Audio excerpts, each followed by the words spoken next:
Assalamualaikum warahmatullahi wabarakatuh. Salam sejahtera buat kita semua. Baik, di sini kami akan memaparkan hasil diskusi kami tentang kontrol apa saja yang ada di SOP dan penyesuaian SOP. Sebelum melanjutkan memaparkan materi, saya akan memperkenalkan diri saya terlebih dahulu. Nama Teddy Nurozak, NIM 2019-310086, Prodi Agribisnis. Kita harus tahu definisi kontrol administrasi tersebut. Kontrol administrasi didefinisikan sebagai proses di mana manajer mempengaruhi anggota organisasi lainnya untuk menerapkan strategi. Ini berkaitan dengan koordinasi, alokasi sumber daya, motivasi, dan pengukuran kinerja.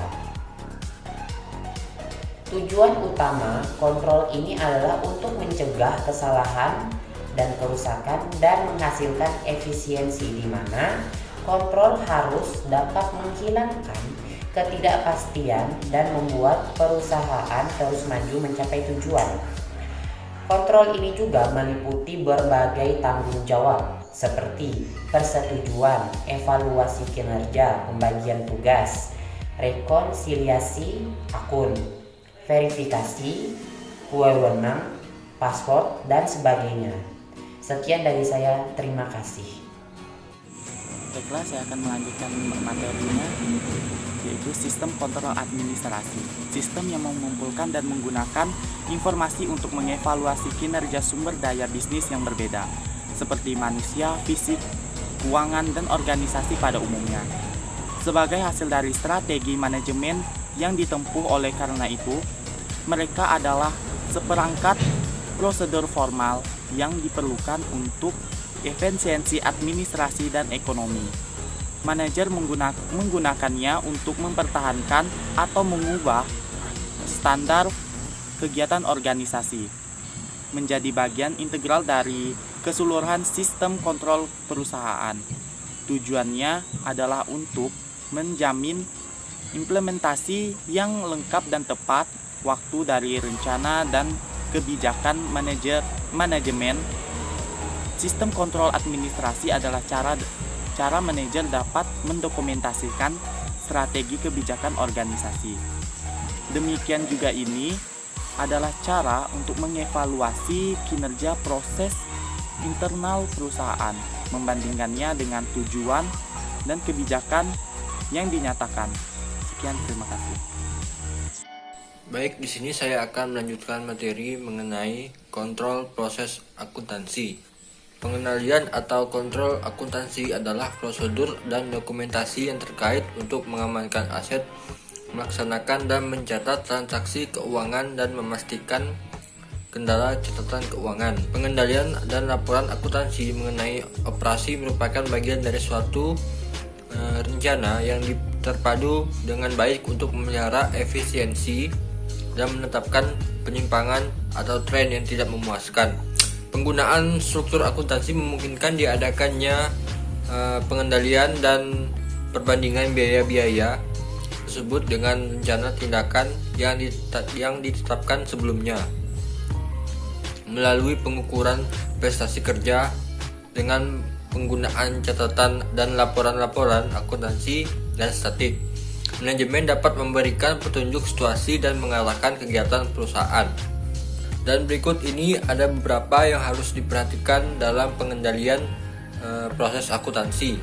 Antara lain, yang pertama, menyiapkan saldo bulanan pada standar minimum secara terbuka, melakukan kontrol atas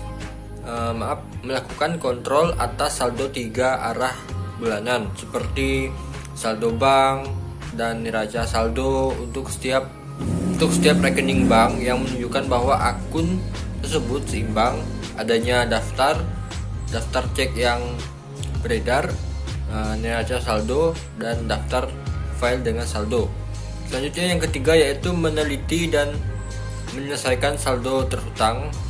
Yang keempat, pemeriksaan hutang bahan baku, misalnya yang telah jatuh tempo 30 hari, utang asuransi, pajak, dan lain-lain.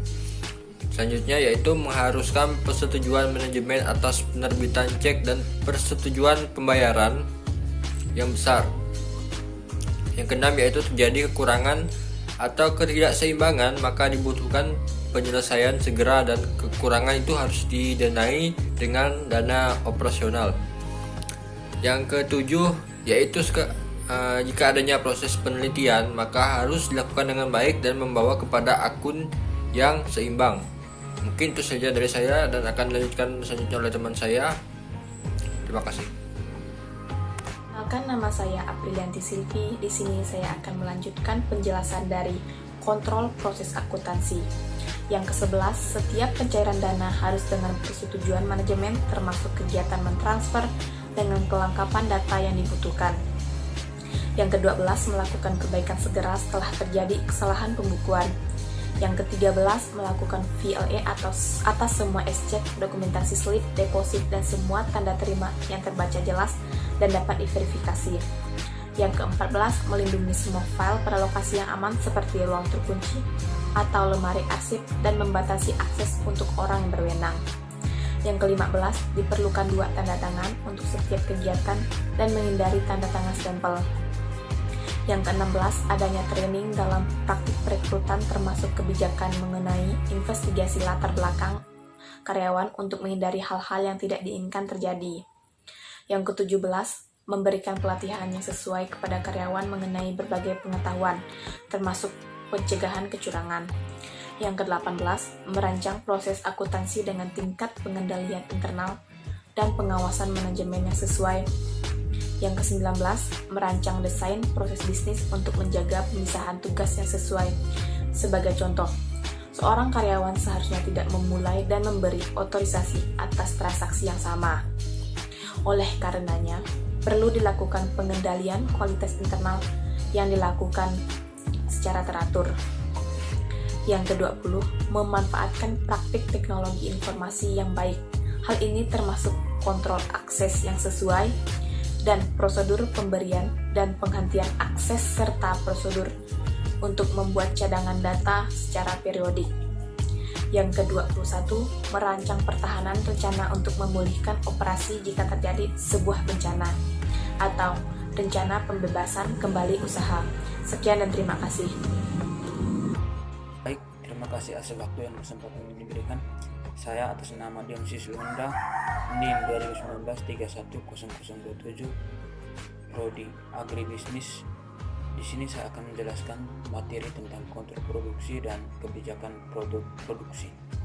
Kontrol produksi adalah kegiatan dan metode yang digunakan oleh manajemen perusahaan untuk mengelola, mengatur, mengkoordinir, dan mengarahkan proses produksi ke dalam suatu arus aliran yang memberikan hasil dengan jumlah biaya yang seminimal mungkin dan waktu yang secepat mungkin. Fungsi kontrol produksi. 1. Sebagai perencanaan produksi untuk merencanakan tentang apa dan berapa produk yang akan diproduksi. 2. Penentuan urutan kerja suatu fungsi yang menentukan urutan suatu proses produksi yang akan dilaksanakan oleh perusahaan. 3. Sebagai penentu waktu kerja. 4. Pemberian perintah kerja kepada pengelola. 5. Menindaklanjuti dalam proses produksi. Kebijakan produksi adalah ketetapan atau keputusan manajemen dalam berproduksi untuk mencapai tujuan perusahaan di masa depan. Sekian saja dari saya. Terima kasih.